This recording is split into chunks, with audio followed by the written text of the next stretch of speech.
Salut les artistes, on verra dans cette vidéo les différentes formes de fûts, que l'on catégorisera dans l'ensemble en 4 grands groupes.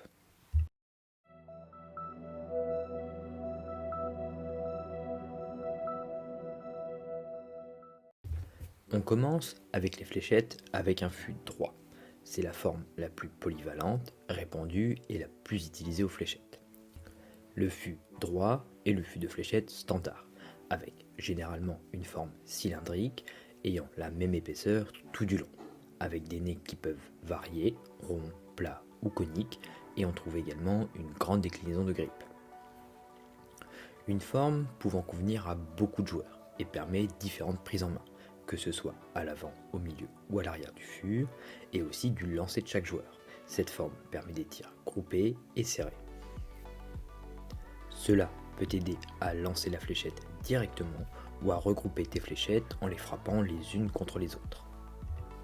Pour les joueurs qui ont une prise en main plus en arrière, la forme droite est la plus avantageuse. En raison de la répartition uniforme du poids, la fléchette peut être saisie loin en arrière. Avoir plusieurs doigts sur le fût et garantit toujours un vol stable et continu. Passons à la forme en pompe. Pour ce type de fléchette, on a le centre du fût plus épais et les extrémités plus fines. Pour la prise en main, celle-ci va se situer plus vers le centre du fût ou en arrière, en fonction du grip et des modèles. La forme en bombe peut avoir plusieurs déclinaisons, avec des fûts plus ou moins longs et du coup plus ou moins épais, en fonction du poids et des modèles. Les fûts en bombe ne sont pas forcément réputés pour réaliser des 180, mais permettent de marquer beaucoup de points, plutôt adaptés pour empiler les fléchettes les unes sur les autres, avec ces fûts courts et épais. Dans une forme similaire, on a la forme en goutte. Comme la forme en bombe, la fléchette aura tendance à être courte et épaisse. Une forme avec l'avant du fût plus épais, puis s'affine jusqu'à la tige, tout en gardant une forme légèrement bombée, avec le poids du fût qui va être accentué vers l'avant. Les joueurs qui attrapent la fléchette à l'avant du fût peuvent apprécier la forme en goutte. La raison est que le centre de gravité est en avant et que la fléchette maintient ainsi une courbe stable en vol. La situation est différente lorsque le joueur a une prise en main en arrière du fût. Cela demandera un lancer assez franc, afin d'éviter que la fléchette ne tourne en vol et de se retrouver avec trop d'inclinaison une fois sur la cible.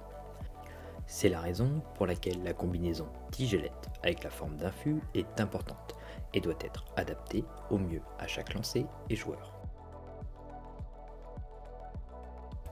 La forme conique est la catégorie où l'on peut retrouver pas mal de variantes, mais qui, à mon sens, est celle où on peut s'y perdre le plus facilement. On a des formes coniques accentuées vers l'avant du fût, mais aussi des cônes inversés avec le poids plus concentré en arrière du fût, et des modèles plus hybrides avec un fût plus épais au centre et 2 cônes de chaque côté, et tout ça dans des longueurs et épaisseurs de fût assez variées. Commençons avec les fléchettes avec un cône en avant du fût. C'est la forme que l'on retrouvera le plus souvent pour ce type de fût, avec une partie plus large au début, puis cela va venir s'affiner tout du long jusqu'à la tige. Selon les modèles, le cône peut être plus ou moins large. Une forme qui pourrait convenir aux joueurs avec une prise en main en avant, car le poids de la fléchette est plus concentré dans cette zone et permet de profiter d'un fût plus épais également. Une prise en main au milieu ou en arrière du fût est possible également. Tout dépendra du modèle, si celui-ci est plus fin, du grip et du lancer de chaque joueur. Pour les modèles les plus larges, ce n'est pas forcément l'idéal pour réaliser les 180, car étant plus épaisse, il est difficile de placer les 3 fléchettes dans un triple, mais permet des tirs groupés et des scores élevés tout de même. La raison pour laquelle on l'appelle torpille est qu'elle fournisse une puissance supplémentaire lorsque la fléchette touche la cible. Les fléchettes avec ce type de fût auront des risques de rebond plus faibles. Passons aux fléchettes coniques avec le poids accentué en arrière du fût, qui peut être aussi appelé fût Steels. Ce sont déjà des modèles moins courants, mais on trouve tout de même quelques marques qui proposent cette forme. Elle peut être très bien adaptée aux joueurs avec une prise en main en arrière du fût, permettant des tirs groupés et resserrés, avec un nez souvent fin et allongé, pouvant aller chercher les triples avec la dernière fléchette plus facilement, comparé à un modèle en bombe par exemple. Une forme intéressante que je n'ai pas eu encore l'occasion de tester. Mais si c'est une forme qui t'intéresse également, n'hésite pas à me dire en commentaire et pouvoir faire une vidéo de test sur un de ces modèles.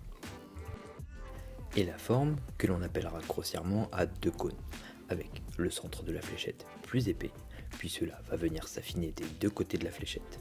On aura sensiblement un fût en forme de losange, permettant différentes prises en main en fonction du modèle, mais généralement la prise en main se fera plus au milieu avant si l'on souhaite quelque chose de plus fin, ou milieu arrière si l'on souhaite plus de poussée.